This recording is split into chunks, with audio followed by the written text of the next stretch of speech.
Have you beat the shit out of your shooting walls and it's time for new ones? Stick around. I'm gonna show you guys how I build my walls and go from this to a perfect shooting barricade. So stick with me.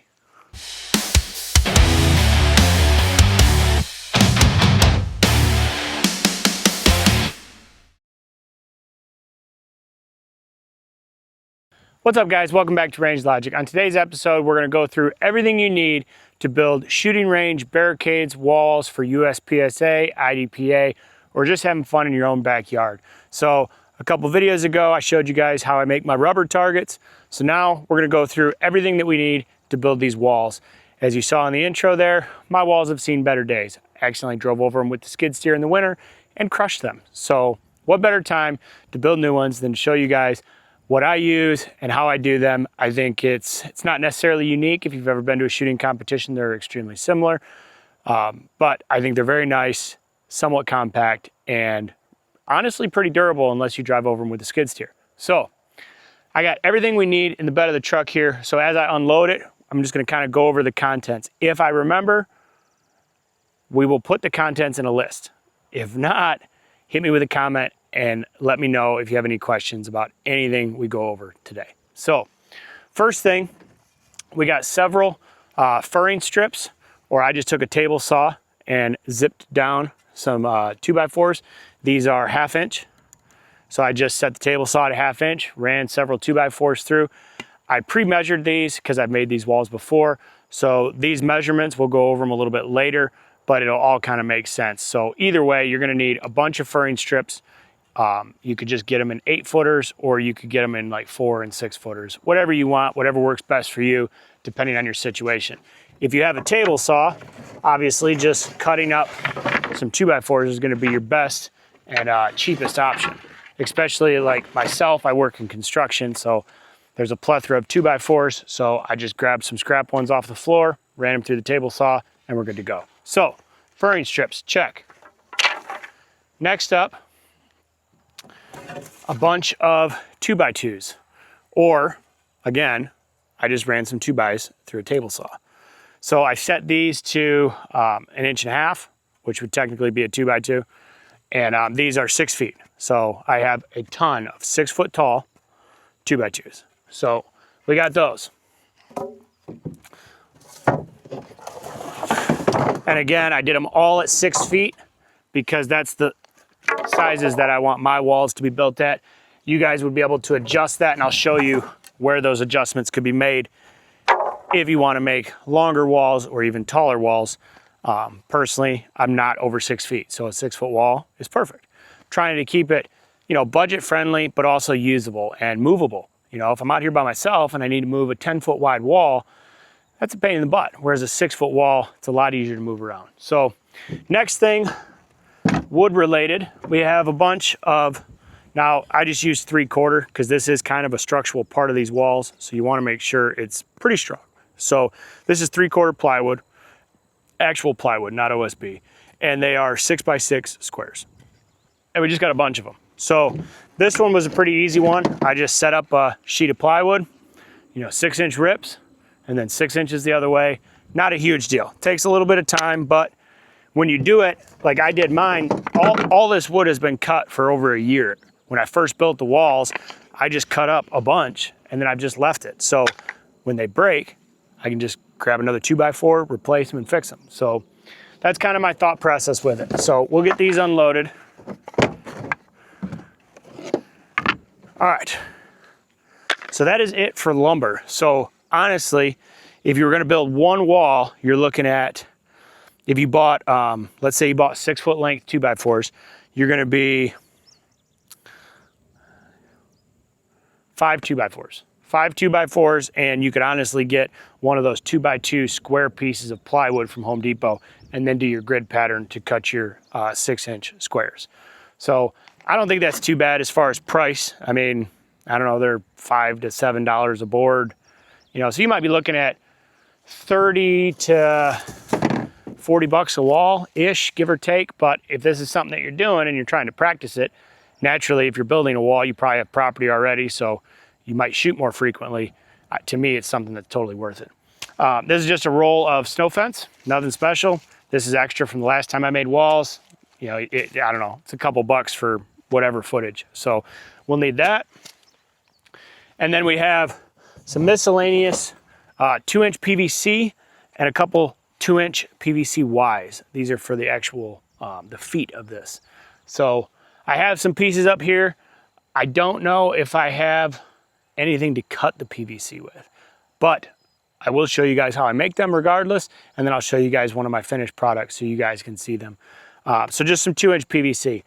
The longest piece you're gonna need, I believe, is like 12 to 14 inches. So nothing that crazy. You know, you can pick up all this material in the back of a Kia if that's what you had. You don't need a pickup truck. So that's kind of the last of the big stuff. And then the rest of this is just kind of what you would wanna get, or like personal preference, so to speak. So I just went with some wood screws, just Torx bit. I got some 3-inch ones, and then I got some skinnier ones here, or shorter ones. And then, you know, stapler, your drill bits, something to run your screws with, that sort of thing. And a tape measure. Tape measure is gonna be handy. So let's reposition the camera. I'm gonna kind of give you guys a little bit of a top down so you guys can see as I start to lay this out. The camera angles might be a little bit wonky, but I just want you to see how we lay it out and how we start getting some screws in this. So be right back. All right, guys, so we're just gonna sort through our 2x. We wanna pick ones that are, I don't wanna say on the skinnier side because they all should be about the same, but the layout and orientation of these 2x to me is important. I kind of have just a little bit of OCD, so I like to make sure that if these were still 2x4s, they'd be laying in the same direction, if that makes sense. If not, don't worry about it. As long as you've cut them the same, you're gonna have the same results. So the reason I wanna find one that, if anything, is not on the thicker side is so that they fit inside of the PVC. But either way, we're gonna make this happen. So we got, these look like 2 good ones for our uprights. So we got our uprights, and then our left to right. That one's chewed up a little bit. So you kind of just wanna sort through your stuff, you know? I mean, if you have a bunch of 2x's, make sure you're grabbing the good ones. You know, if you have a bad one, just throw it away. Don't wrestle around with it and mess with it. Let's see, this one looks nice. All right, so these are the ones we're gonna go with. So we'll get the rest out of the way. All right, so our uprights, just like this. And then our left to rights are gonna go on the inside, if that makes sense, of our verticals. That way we fit all of them. Now, just to make sure, we're gonna do a measure on our left and rights and make sure we're the same. We're 6 feet there. They should all be 6 feet. I did cut them all at 6 feet a while ago, but it's been a while. Yep, and we're at 6 feet. And then our verticals, we'll check those real quick too. 6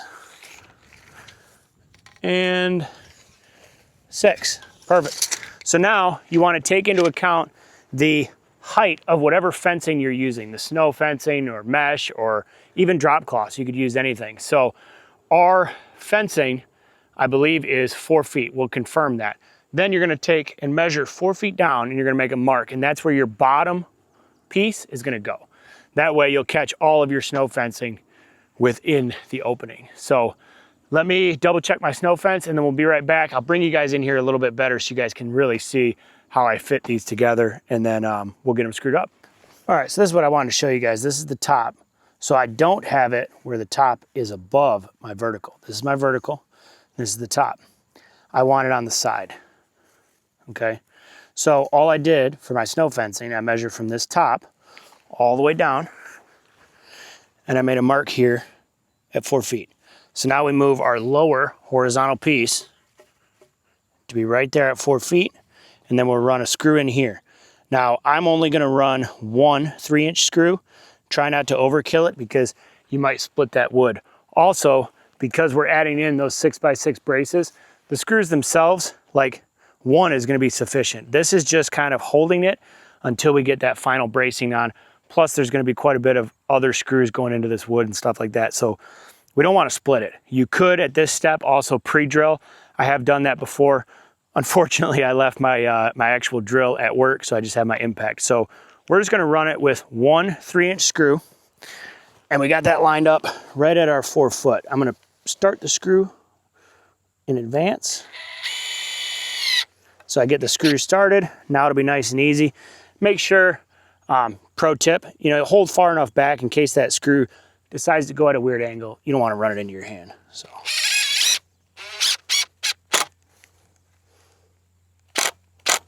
There we go.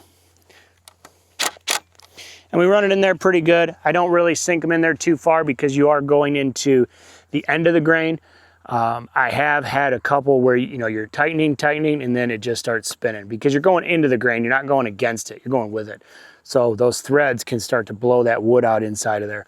Another reason to just do one screw. So let's go ahead and get the rest of these screwed up, and then we'll move on to the next step.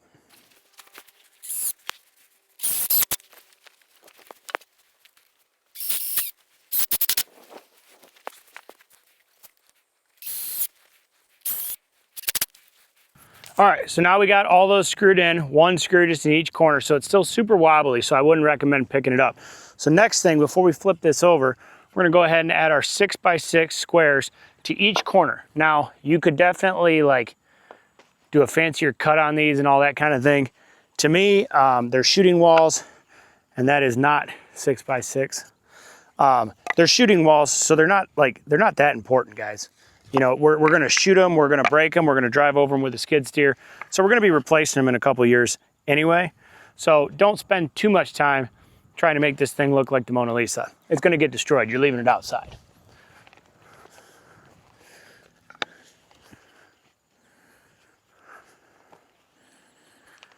All right, I think I got, there we go. All right, those are crap. All right, 4 6x6s. Now for these ones, I'm using that shorter screw, but same deal. And again, if you did have something to pre-drill these, I would definitely pre-drill them. I like to get one screw in the corner, and then we're gonna angle this to make it line up.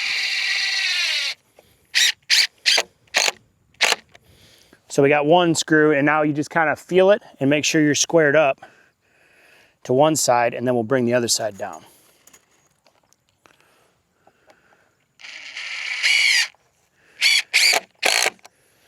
Just like that.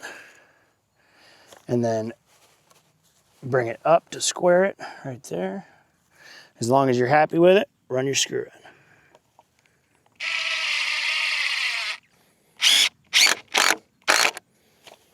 All right, so I got 3 screws in there. That's plenty good for me for right now. If we have to add any more down the line, we always can. So same deal on this corner. I like to do that center, you know, the actual corner first. And then I use the edges of the plywood to square it up. When I'm running these down, this plywood is pretty strong, and I want to make sure that it doesn't blow out. So once I get tight, I just kind of give it a couple extra short bursts to get that head sunk in just a little bit. I don't want to go too far and risk blowing it out or cracking the wood. So I would probably recommend drilling these out. I definitely would have had I had my drill. I even have the drill bits in the truck. So I was ready. I just forgot my drill.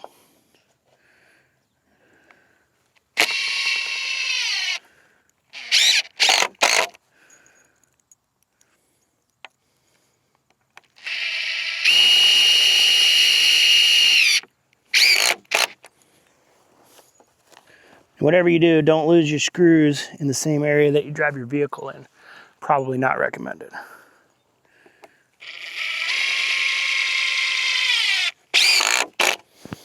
There we go. One more.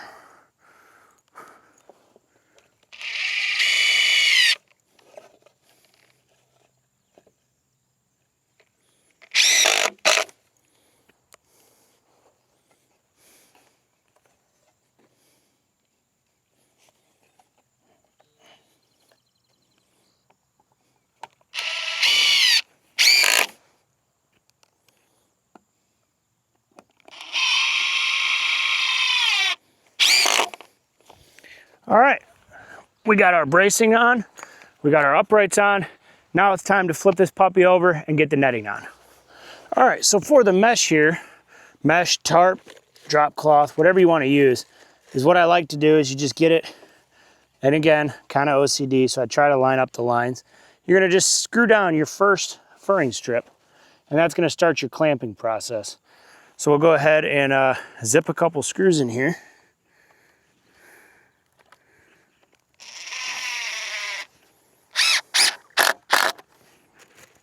And this is what'll just squeeze down whatever material you're using, so it can be as tight as possible.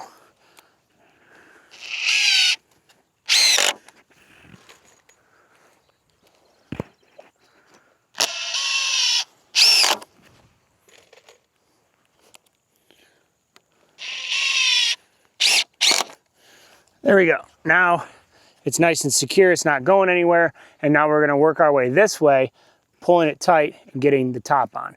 We could also, and actually we'll probably do it this way, we're gonna pull it all the way across, put on the end, and then we'll just tighten our tops and bottoms. So let's hop over to the other side. All right, so here's the other side. Now we have to kind of pull it tight while screwing down our strip a little bit. So it could be a little tricky. I like to just kind of give it a pull, you know, like right there, kind of line up my lines, and then I just put my foot on it. And I can kind of tell we're gonna be right on this rib here. And you can always get one screw in and then continue to pull tight.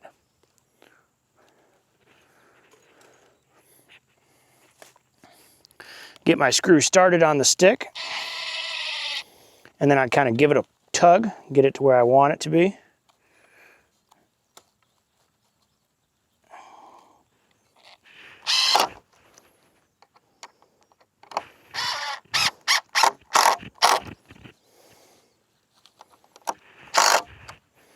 And there we go. Now we have that achieved. We'll hit one in the center, and then we'll add them back through the middle. And we'll start our screw, give it a pull, just like that. It's really pretty easy once you get the prep done. Once you get all your walls, your wood and everything all cut, building it only takes a couple minutes. So this one is a little weird. The wood is bent, you know, so you want to straighten that out as well.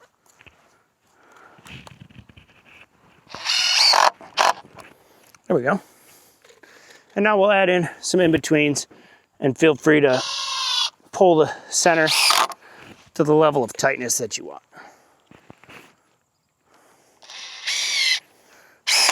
You could also build this without any material on the inside, and you would simply just do the first couple steps and leave it at that. You know, you would put the 6x6 square bracing on both sides. All right, so now we just got to do the tops and bottoms.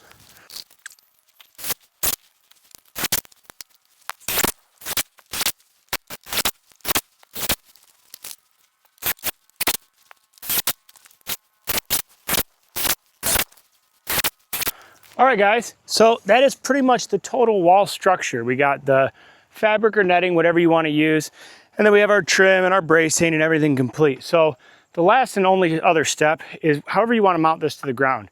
So I went with a PVC foot. I did the 2-inch PVC with a Y, and this isn't even glued. It's just banged together. Now, if you got a lot of high winds, you're probably gonna want to glue it. But all I did was just bang this together, and then it just slides on the bottom of the feet.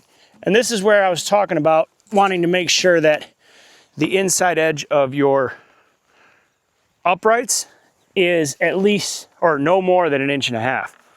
Because if it is, you're not gonna have a good fit. It's gonna be too big. So the beauty of this is you can leave it like this during storage, and then when you need it, you can just kick it out. And now it's there. So I kind of like that. I'm able to flip them around and you know, move them around, drag them around, and they work great. So we're gonna go ahead and set this one up for the range, and then kind of show you what it looks like moving around the targets and stuff like that. And I hope you guys enjoyed this. I do love doing these building videos. If this is something you guys like and you want to see more of, maybe, you know, when we update the range and we add more dirt. If you guys are interested in seeing that, let me know in the comments, please, because there's a lot of things I do I don't think you guys want to see, so I just do them. But if you guys are kind of into the building and the maintenance and upkeep, if you will, of the range, let me know. I'll be more than happy to film these videos for you guys and show you what I come up with. I know our rubber target video did really well. You guys have asked a lot of questions, and I couldn't be more thankful for that. I love getting in there and reading the comments and trying to help you guys out, have more fun at the range, just like I do. So we're gonna go ahead and slap one of the other feet that I got on this thing and get it standing up to the range, and we'll show you what that looks like. All right, guys, so here's the wall. We got the other foot on it that we had from the previous wall. So it's pretty sturdy. The only other thing that you could do, and I bought the material to do it, you could drill a hole through the bottom feet and then put like a timber spike into the ground if you want them kind of more permanent. I don't mind if they fall over from time to time. I like the fact that they're super movable, and it just makes it way nicer for me. So I'm just gonna kind of demonstrate for those of you that maybe don't watch a lot of pew-pew style videos. We're just gonna take 2 shots with a Remington 870 Saline Arms International 12 gauge, and I'll show you how we can transition from side to side with these walls.